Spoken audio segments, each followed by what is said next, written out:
আপনারা জুম্মার দিন খুতবা পড়েন না?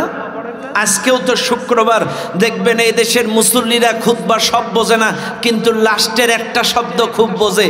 যখন ইমাম সাহেব সানি খুতবা পড়ে, ইন্নাল্লাহা ইয়া'মুরু বিল আদল ওয়াল ইহসান ওয়া ইতাই যিল কুরবা ওয়া ইয়ানহা আনিল ফাহশাই ওয়াল মুনকারি ওয়াল বাগই ইয়াইযুকুম লাআল্লাকুম তাযাক্কারুন ফাযকুরুনি আযকুরুকুম ওয়াশকুরুলি ওয়া লা তাকফুরুন। দেখবেন একটা মুসল্লিও দুটো খুতবার কিচ্ছু বোঝে না, কিন্তু যখনই ইন্নাল্লাহা ইয়া'মুরু বিল আদল ওয়াল ইহসান যখন পড়ে চান বুঝায়, এ ওঠ কাতা সোজা কর,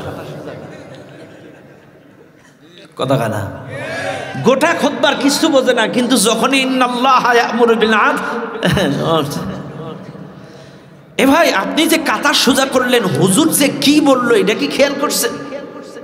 হুজুর কি বলছে? ইন্নাল্লাহা ইয়া'মুরু বিল আদল। আল্লাহ আদেশ দিচ্ছেন আদল প্রতিষ্ঠা করো, ন্যায়পরায়ণতা প্রতিষ্ঠা করো, ইনসাফ প্রতিষ্ঠা করো, সুশাসন প্রতিষ্ঠা করো। খালি খুতবা শুনেই গেলেন সারা জীবনে? আপনাদেরকে বলছি, ইন্নাল্লাহা ইয়া'মুরু বিল আদলের অর্থ কি?